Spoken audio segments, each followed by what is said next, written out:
So we got Naeem, we've got Ahmed, and we are also going to be joined by two virtual guests this afternoon. Joining us from the Kingdom of Saudi Arabia is Mohamed Attia. Now, Mohamed is the CEO of SALA Entertainment, who will be joining us virtually on the line. Mohamed, as always, great supporter of the forum, and great to have Mohamed with us here today. And we've also got the CEO of franchise for Sacoor Brothers Group, again, joining us virtually, this time from Europe, so giving it a very international feel. Bart Denolf is also with us there. Bart, thank you very much indeed for being with us. So that is your panel, who will be taking us into the next discussion area. Retail leaders from across the globe, and of course here. And to take you there, to steer the panel discussion, please welcome to the stage event producer for the Middle East Retail Forum. Ladies and gentlemen, please put your hands together. A large and warm welcome for Rupkatha Bawik.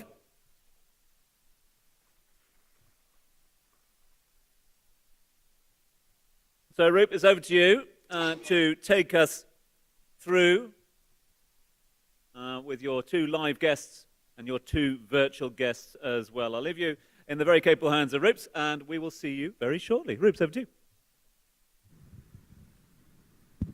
Thank you, Tom.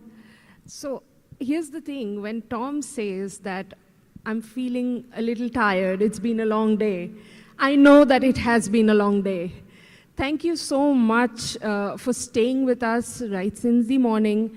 Ahmed, I couldn't thank you enough for traveling all the way from Egypt to be with us here today. Naeem, as always, thank you so much, and so delighted to have you with us today. Not to forget, I don't know which way to look, but then absolutely stoked to have Bart and Mohamed with us as well.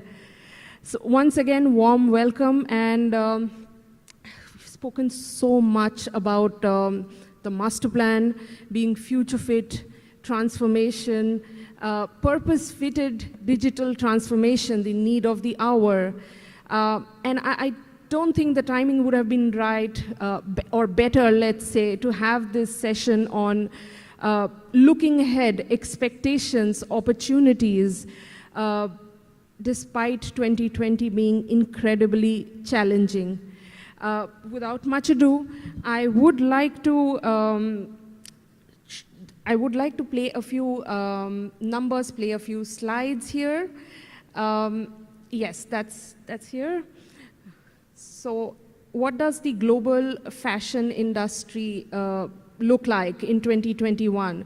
So there's estimation for positive growth of 2 to 4%, an industry that actually contracted by estimated 27 to 31%. F&B expenditure set to increase 16.9% year on year in the UAE, reaching $37 billion in 2020. Now, KSA's F&B industry is also set to increase by 5.4% year on year, touching 50.6 billion in 2020. Of course, Naeem, we are going to hear your views on that. UAE's leisure and entertainment industry looks very positive and all set to drive 45 million visitors next year. And as part of the Saudi Vision 2030, KSA's investment into recreational facilities also set to increase, actually almost doubling from 2.9% per annum to 6%. So, I mean, we can all see that there are silver linings after what has been a very, very tough year. And yes, it's true that retail has always been resilient. This year has been different. There's need for change, there's need for transformation. I have not heard the word innovation as many times in my whole life, that's 36 years, as I've heard this year alone. So on that note, just a couple of examples that I really found interesting. This is a photo of Walmart, and as they are overhauling 200 of their super centers, making great signage, contactless interaction, etc. From the world of leisure and entertainment, this is the Avengers station, which takes retailtainment to another level altogether. And from our very own UAE, this is known that brought the Dubai Mall only a click away from shoppers. So on that note, I would like to begin our conversation today. And as we spoke about opportunities, can we hear your thoughts on what kind of opportunities have you identified for your businesses for 2020 and beyond? Can we start with you, Ahmed? Okay. So let's start that the pandemic, which started back in March, was something totally unpredictable, unexplained till now, and you cannot forecast. For the first time, the whole world is within the same sea, yet we're not on the same ship. Everyone has his own foundation, his own problems, his own organization. So looking back to the pandemic when it started in March 2020, I believe before thinking of opportunities, we have first to make it as a priority. How can we survive the pandemic? Survive the pandemic is very clear. It differs from one person to another, one company to another, one industry to another, and one market to another. But the main common thing about everything is just having a strong foundation, very high levels of resilience to be able to absorb more shocks for the futures. This is the first part. If you're able to absorb the shocks and the pandemic and digest it, then I believe opportunities will just be falling upon your lap. As the market is changing, not everyone is ready to absorb this. So a new market share will be available for free. You may just acquire it as long as you're the last man standing. So if you ask me again, what's the opportunities coming from the first perspective, it is you have to target to be the last man standing in your industry, in your market, whenever the pandemic ends. Thank you so much. You're I remember our conversation from a few months ago and how positive you were already about 2021 since then. Sorry? How positive you were about 2021 already. We're very positive about it because I believe in 2020 we were able to do a complete restructure on the corporate level, on the shareholders level, on the commercial level. So we're now more ready to expand more on a more stronger fundamental basis and touching the right points and the right path that may ensure very high return on the minimal investment there. So yes, if you ask me at 2021, we're still opening more stores, acquiring more customers, targeting selling more pieces, and acquiring more market share. As simple as that. Great. Naim, can we hear your thoughts?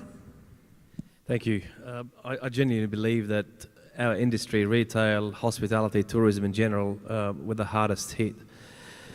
And moving forward, I think there's been a massive learning from March onwards. There's been a massive shift in the way we conduct business and the way we generate our businesses and run our businesses on all fronts. I don't think the shift is fundamental enough for anyone to have realized back in January this is going to happen. What really took place was none of us were ready. There wasn't a set of manuals, there wasn't a set of handbook ready to say, in case this happens, turn left and apply A, B, C, D. We had to jump fast, we had to react extremely diligently and move forward in order to make sure that we have solutions to sustain the business and survive the business. The hierarchy, the Maslow hierarchy as we know it, changed. It was about survival and then making money. So, but first and foremost, I think March, April, May, June, July was about making sure that we sustain the business. And we had to change the approach on all fronts. Be it customer service, be it digital, be it online, all of these had to be launched and extremely fast in a way that is commercially viable, sustainable, and last but not least talks to the audience on the other hand. I genuinely believe that 2021, there will be a massive recovery. I think the biggest challenge that we will have ahead of us is making sure that we gain the confidence in people, and hopefully there will be a vaccine soon enough where people will say there is a solution for this pandemic, and we will re-engage in life as we know it best. Thank you. Moving over to our virtual speakers today, can we hear your thoughts, Bart? Well, good afternoon, everyone. And first, thank you very much for the invitation. And well, proud also that we have received the reward today. Talking about opportunities, well, I couldn't agree more with what Ahmed already mentioned, that the first thing is that I think we have here a good lesson of Darwin, the survival of the fittest. So yes, that is definitely the first step to do, to reshift your structure, to make sure that you are strong to survive this. And then, indeed, I do believe that there is huge opportunity. There is huge opportunity at a variety of levels. There is the opportunity that we all had to reinvent ourselves. Someone have done it faster than others, and someone have done it better than others. So it is about choosing the right alliances. If you have done your job properly, that will give you a massive boost in the next year. At the same time, I mean, there are huge opportunities coming up, because indeed we can look at the current markets where we are in, okay? And yes, there is a huge backfall, and there will be a recovery, but still there is a lot of markets for lots of brands where they have never been, and there lies now a double opportunity. If you find the right partner who has the tools to invest, who has the financial access, and who has the capacity, right now, there is huge opportunity in the malls, because the malls are well, from a brand perspective, the malls are really needing new brands to come in, and they need to bring innovation too. Innovation in all senses, innovation in the mall, innovation of bringing new brands. So that by itself will create huge opportunities for the ones who have done their job well. Saying the brands who have done their job well, and the franchise partners who are ready to make the right investments. I have to say that most of successful people that I have met, they are the ones who are, I wouldn't say happy with the crisis, because nobody is ever happy with the crisis, but if they look in the hindsight, they say, look, what made my business change was this crisis. And what made me change again was another crisis. So, and you have to be prepared for that. So all crisis creates opportunity. Obviously, it's much easier to say than to do. Absolutely. And pivot has been an equally big word this year on that note. Mohamed, can we hear your thoughts?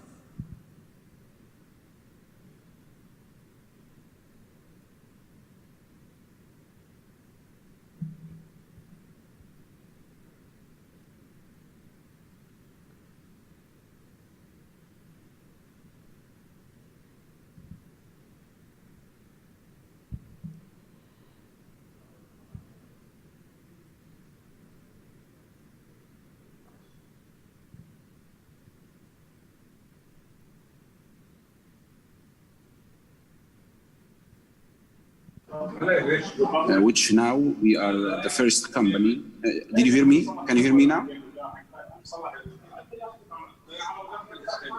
Which we are only the one right now in the Middle East, expanding our leisure portfolio all over Saudi. We have a lot of opportunity. We have created a lot of leisure during the lockdown. We have created a lot of leisure portfolio, which cater not only the kids, cater all the teenagers, the families. Created many F&B components inside our facilities, which create a lot of post on revenues level. So I think it was a learning lesson for us, but we have used that to maintain our brands, create more brand. It was a nice journey for such pandemic. Thank you so much. I'll now pose some questions to you, Ahmed, and then Bart. So the fashion industry has definitely been under a lot of pressure. There is still a lot of pressure, but as we just discussed, a lot of opportunities too, but that requires a lot of transformation. Now, what are your thoughts on rethinking the whole landscape? Could you give us some examples from the Egyptian fashion landscape? How are you rethinking the cost of doing business? Perhaps seasonality too, and a digital-first mindset? Okay, first I want to say hi to Bart. It has been a long while since we met. Hi, Bart. Second thing, I want to second a word that Bart said, that for every coin, there are two sides of every coin. So when there's a crisis like the corona pandemic, it may be something positive to do necessary action that you were postponing all over the years, or you may take the other side that's draining you down. So this is the first point I want to discuss. The second point regarding the opportunities and the change in the landscape, definitely the retail industry is one of the most dynamic industries globally. So the word change in the retail industry is a normal word that is always repetitive and changing. Regarding the pandemic, what we can assume till now, because no one can predict when it will end, how it will end, how the market will be shaped after, but the major observation that many of the big boxes and brands are creating a concept of called capsule stores. Capsule stores is just a minimal version of the big boxes, big stores, holding certain lines or certain bestseller collections to ensure efficiency with the least possible resources. You have everything ready, you have the resources, you have the human resources, you have the merchandise. You just need to create a smaller, with less operational expenses, less capex, that will enable you to capture a market share with the minimal investment. So if you ask me about what change or transformation is happening, my first observation is the new expression called capsule stores. Whoever was operating at 200 square meters now thinking to operate at 70 square meter.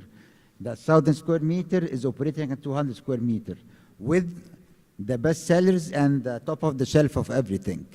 So this is the first observation that may happen. Second thing, some segments in the retail industry will be affected more than the others.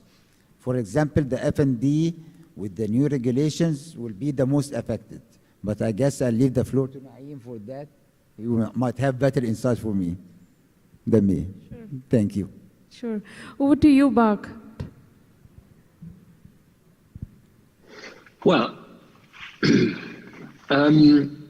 if we look at the fashion retail, I mean, you asked about seasonality, about digital transformation, but before that, I think that what we need to understand, and that goes for fashion, but that goes also for other sectors.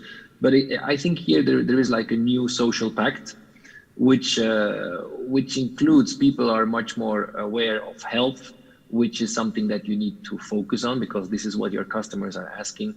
Sustainability is what now is here to stay, and I would also say purpose. The purpose of a brand. The people are looking much more into that. These were trends who were already existing, and obviously also the digitalization. No, and they have been. That always happens in crises. Trends used to be accelerated. No, so you need to be very aware as a brand what you are doing with that, because obviously you won't jump from 0 to 100 to be a sustainable brand, and people don't expect that, but people expect that if you're going to do sustainability, that you need to be very honest and very transparent about that.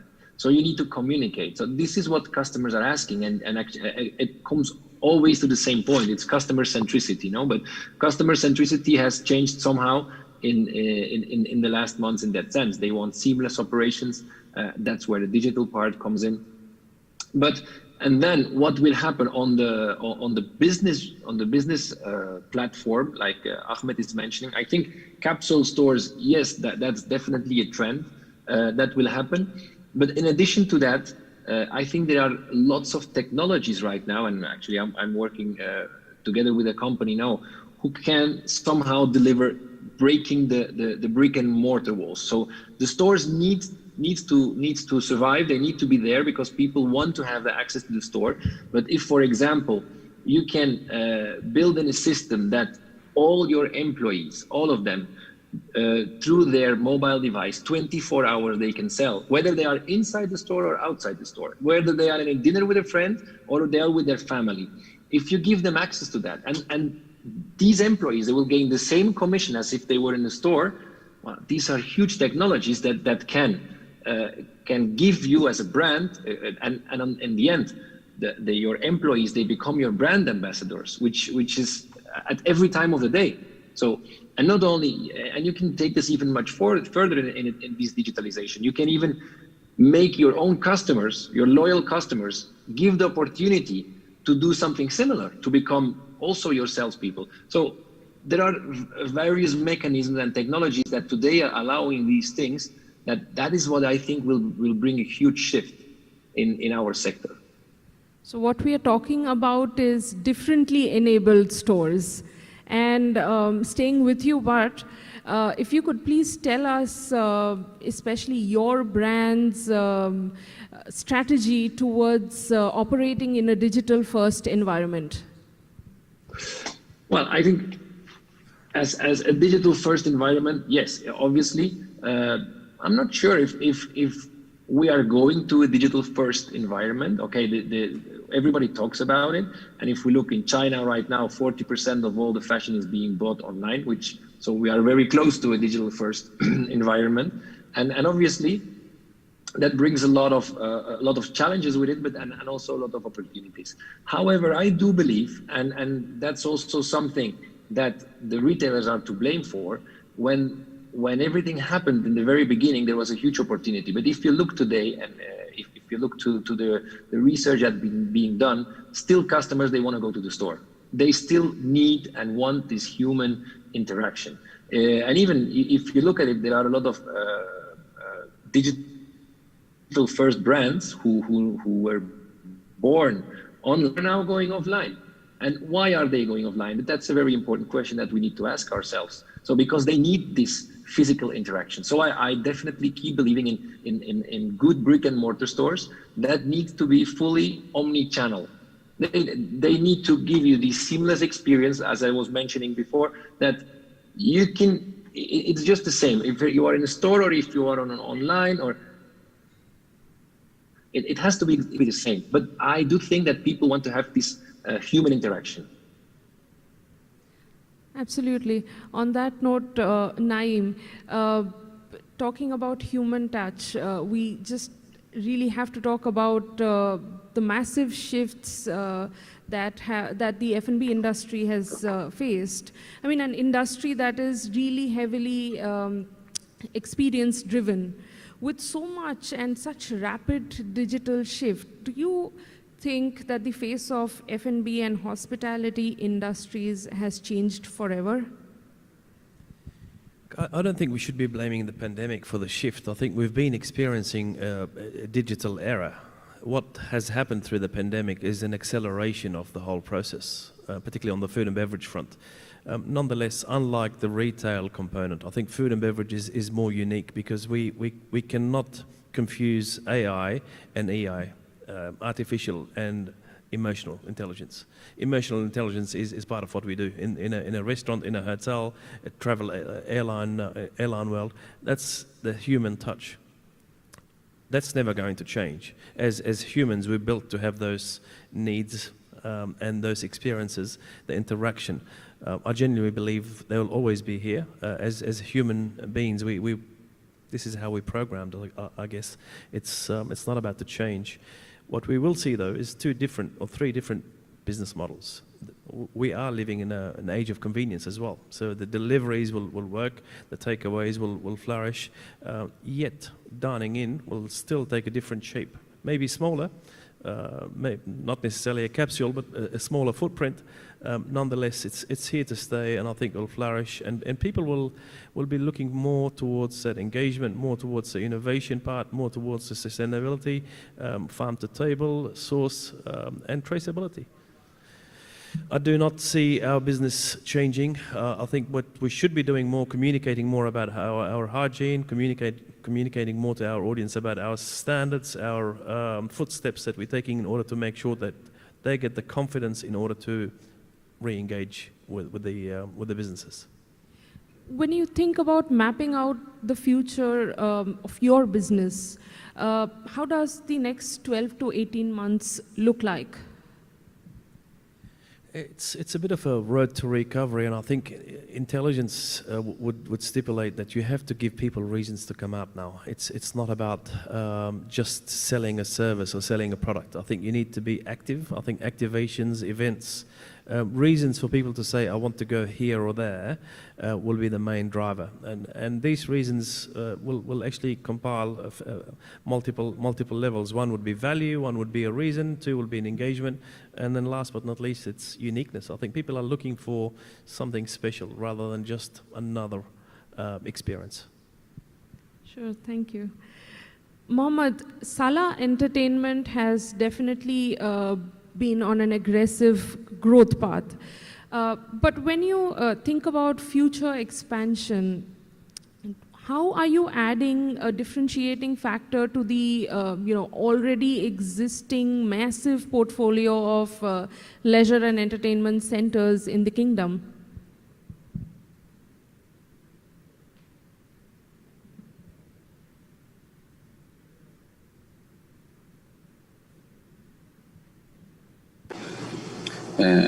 Which is already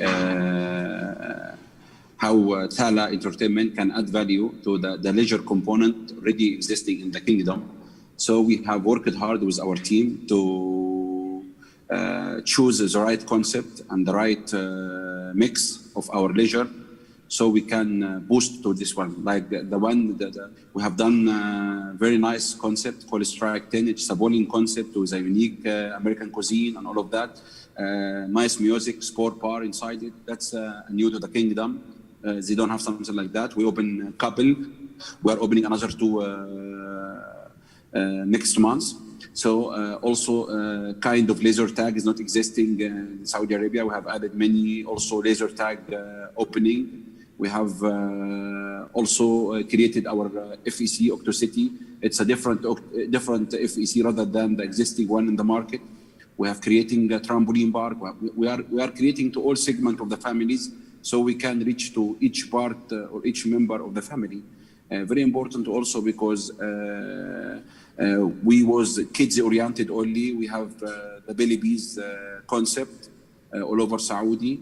So the issue that we have a limited capacity from the government, reaching 50% of customer only. So, and also the precautions with kids, it's completely different with precautions with adult and teenagers. So we have used that to plan our opening and plan our concept, which we created more to teenager, like the laser tag, like the karting, which I'm going to open it tomorrow. In Dammam, we have created a new concept called karting, will be opening tomorrow. Also the bowling, the laser tag, the snow park, we are planning to open in Jeddah very soon. So we are creating more brands, not existing in Saudi, with a new brand also with a new component, in order to differentiate ourselves with the existing market component. Are you also looking at hiring people differently? Sure. We was looking earlier in entertainment sector that normally the procedures or the recruitment strategy was having entertainment people which already having experience to recruit them. But now it's completely different. We are now searching for a people to have sales-oriented, sales and presentation-oriented, rather than having entertainment experience, which we will give them this experience. Entertainment experience, we can give them a training, but sales experience has to be some personal attitude, some personal body language, which will drive the sales, That's very important for us right now. Thank you. Just a few minutes ago, we were talking about purpose. We were talking about values and practices and how important they are for the success of any business. And actually, Forrester research numbers indicate that over 55% of consumers actually look up company values before making a purchase. On that note, Naeem, can we start with your thoughts on how you are beautifully creating several purpose-driven brands as part of Gates Hospitality? And also, if you could hear your views on the Local Heroes initiative. I see the future very much focused on brand essence. And the part of the brand essence is, be it sustainability, be it local connection, be it innovation, and last but not least, engagement. Brand ethos are well defined by the team who actually deliver a service or actually deliver a... I've got someone competing with me. Brand is developed on the purpose, and then the people that deliver the brand experience are the guys who exert the efforts in order to make sure they set out the tone of what it is. Moving forward, I genuinely believe that there will be a lot of focus on understanding what a brand stands for. Particularly the younger generations are following companies that they have the same philosophy in life. They have the same belief in life of what they do and what they stand for. There's a lot of ethics coming into play to support businesses from, like I said, traceability, sustainability, and so forth, which is very beneficial, I think. So companies will be a lot more ethical, if I may, in order to deliver their positioning and make sure that they carry on conducting their business. I think moving forward, authenticity will be very strong as well. People need to understand what are you trying to represent, what is your brand, what is your ethos, purpose, and then people will decide to follow you, engage with you or not, or move forward. But authenticity and genuine clarity of purpose, I think, is becoming crucial in the world we're living in. And you know, there are internal stakeholders and external stakeholders. In your case, customers being external and your own people being internal. What kind of value system are you creating as a leader for both stakeholders? So I'm fortunate because my industry is very much people driven. I have had people working with me now since 2001 directly in the same company, and that for us speaks volume, because again, it's not about paying people above market rates. It's not about it's more about recognition, more about developing the team, making sure that you invest internally before you go out, and making sure that everybody has a fair chance at developing and growing. As the organization grows, the team inside actually develops and grows as well. So the value on the insiders is extremely strong. The last 9 months have given us a lot of exposure on that. And again, fortunately for us, we've approached the pandemic in a way that we've said to our people that this is where business is, this is the revenues, or that there is no revenues principally. So in order to sustain the business, we need to make sure we protect the entity, and the entity will eventually protect everybody else. So we haven't lost a lot of people. Those who have decided to go back to their countries and leave, we've left their visas open, so in case they wish to come back, they can come back and engage. But going back to your question, fundamentally it's how do you treat people, how do you develop them, how do you invest in their careers is what you get back for the business. External, being the consumers, again, it's about consistency, it's about recognition, innovation, value, and last but not least, it's about staying relevant to what's happening in the marketplace. Sure, thank you. Ahmed, can we hear your thoughts? Do you see more and more do you see more and more consumers actually looking at company values and being curious about what the purpose of the company is while they're making purchases? Okay, maybe I'll take a different view and I'll be very pragmatic. we're working in a commercial business where the purpose officially of any commercial business shall be selling more pieces to more people, creating more money, more profits. This is a given. Apart from this, you might have two levels of purposes or values. The first one on the commercial level for the stores that we operate and the brand that we operate. Every brand has its own brand identity, brand manual that makes sure that it is well trained, digested, and by our, we call them team ambassadors, and can be easily and transferred to the customers to ensure that the full journey represents the brand essence, personality, persona, everything about the brand. This is on the commercial level. When it comes to the corporate level, we may have created something or a new expression that we need to follow aggressively. First, we have the CSR, like many other companies, corporate social responsibility to any community we're working in. Yet, most importantly, and this we created through the pandemic, we had something called our own people social responsibility. So regardless of any business decisions, any necessary action that may not be in favor of the people, this will go on the business and the company books, yet from the shareholders it will be balanced by having full support, full responsibility to its own people, its own members.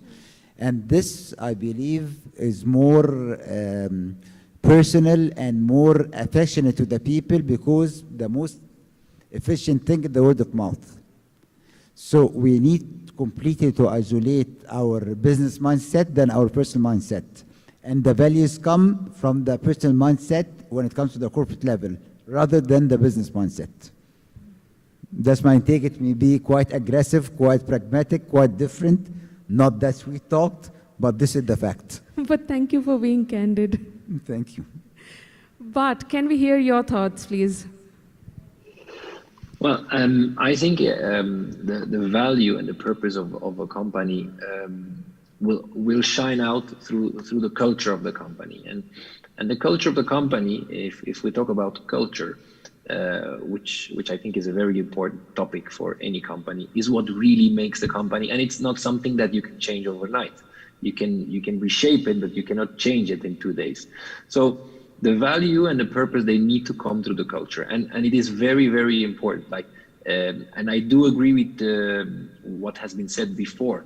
If you are interviewing people, especially younger people right now, and I think that's the same internally or externally, yes, they look at your brand identity and they want to know your culture. I think in the past, I mean, maybe 10 years ago, when people were interviewing for a company, they were not so much looking into the details of what is the culture of this company, what do they really stand for, no? And this has significantly changed in my opinion. So I think that it's very important that the entire company knows what you stand for. The entire company means all the employees. What is culture? That also you have a very clear mission and vision statement. So very clear, very simple. It has to be that really makes you change, and makes that on every layer everybody understands what you stand for.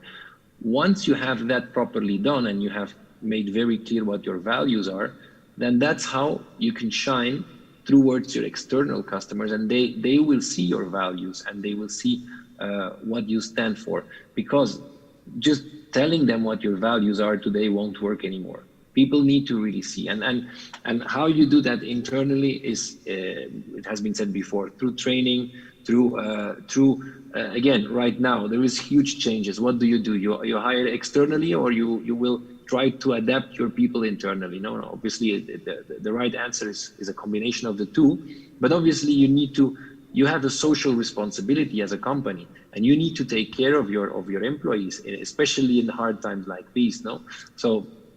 So that is really then what people will see of who you are as a brand, and I think that is very key. Absolutely, couldn't agree more.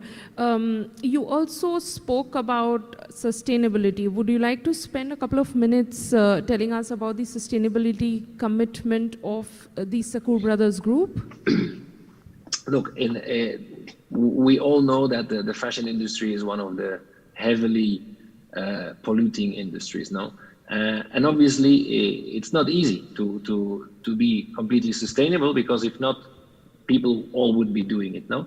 So, but we need to put lots of pressure on our suppliers and on the whole value chain that we have to control this sustainability project.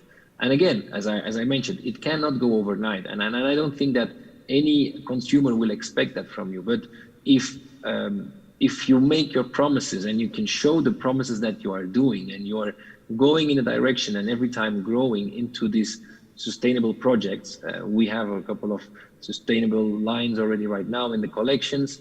There are so much small projects that you can do, and again, it has to be first internally. I mean, if I arrive into any company in a board meeting and I see 20 bottles of plastic small waters, then you already understand that as much as people talk me about sustainability, in the end of a meeting you have 40 more small plastic bottles of water who've been thrown away, then you cannot talk about sustainability. So it has to be, and especially if, again, it's the younger people who will make you alert on that, because in the end there are so much small things where you can be sustainable, and that it is a way of living.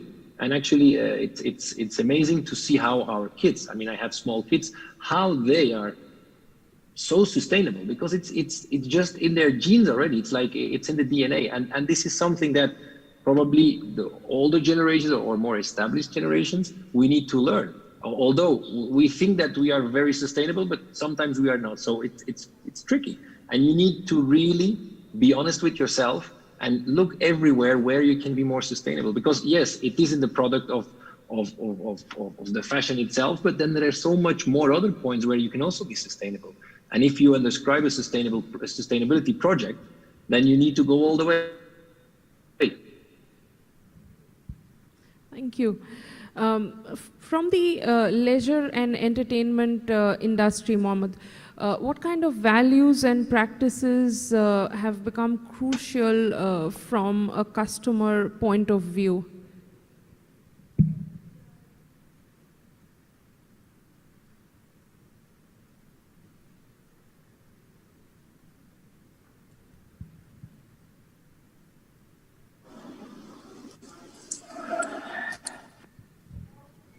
See, if you are talking about the customer level,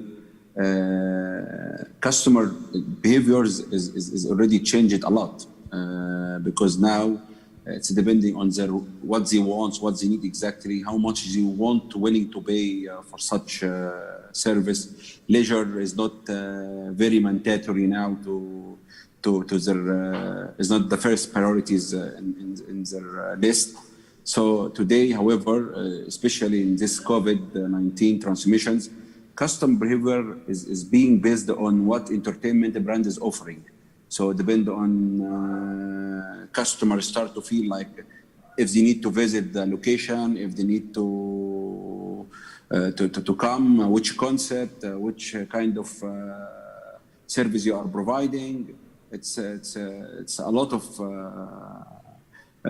precautions strategy, precautions level you are doing in the. It's very difficult from entertainment perspective. From the customer behavior, it's a lot of change because the kids' mind cannot control inside our facility, which is we need to make sure each part in each level with a certain hygiene was to be sanitized in instant from each part. This is very difficult, and customers have to see that, so they are confident to come back and to consume more time in your facility. On the other side, we have created many other brands, which is easy for you to apply the precautions required from the government. So it's also tricky. As we are coming to the close of this discussion, staying with you, Mohamed, we know that you have an aggressive expansion plan, but do you face any deep challenges in the, in Saudi Arabia?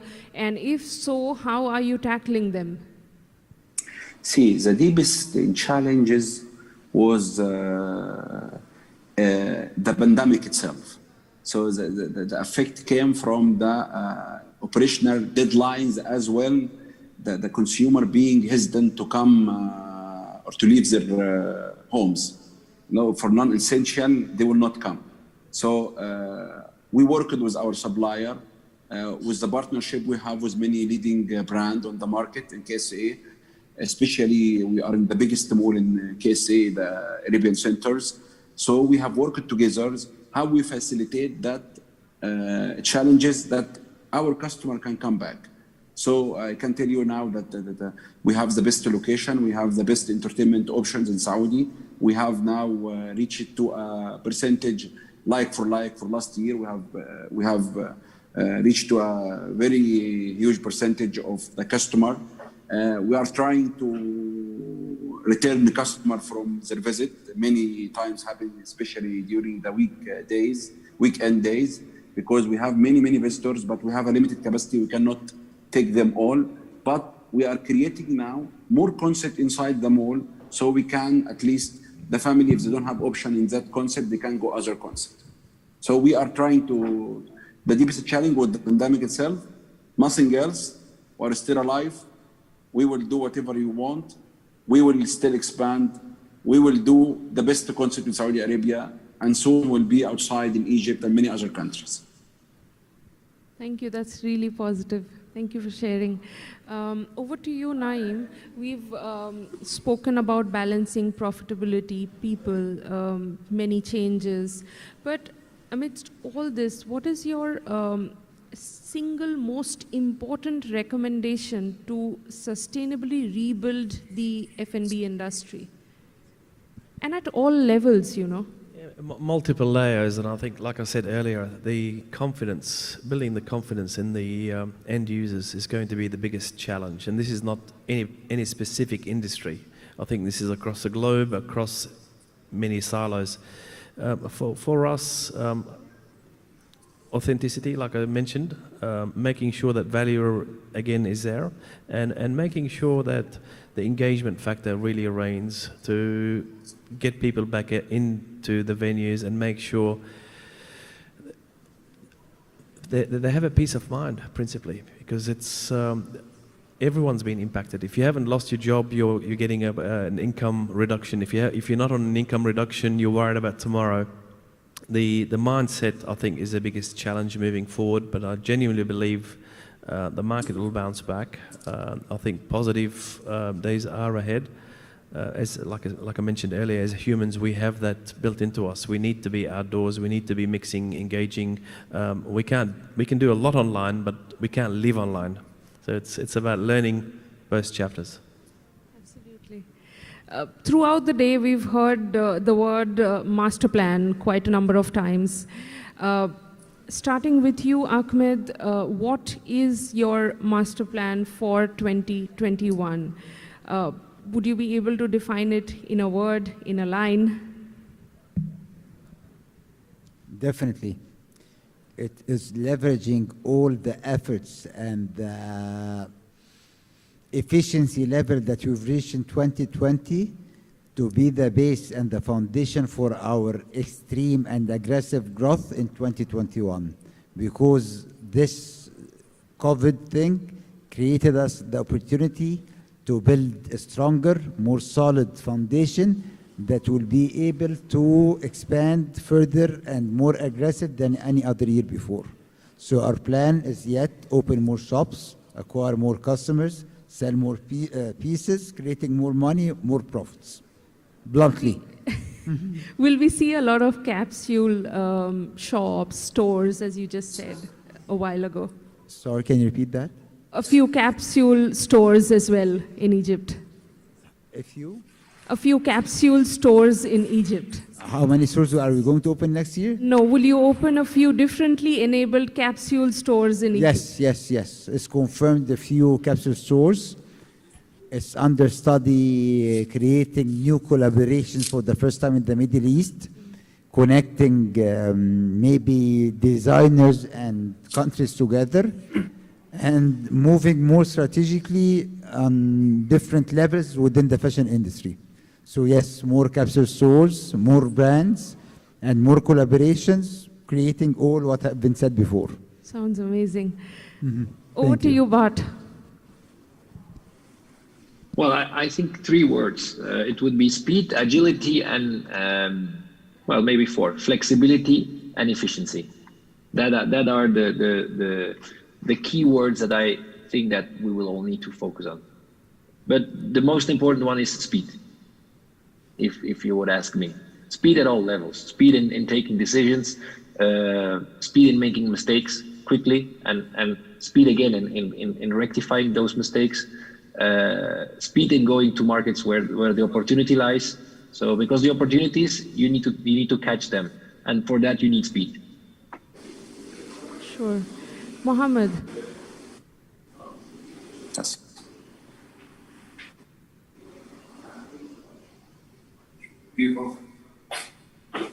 Yes. Could you tell us about your master plan for 2021? Our master plan is a bit very congested. We have almost signed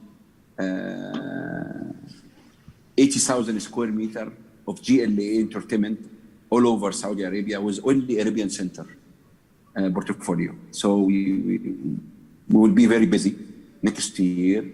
Many malls are coming up, and we're still committing with many concepts. In each mall, we will be having 4 to 5 concepts.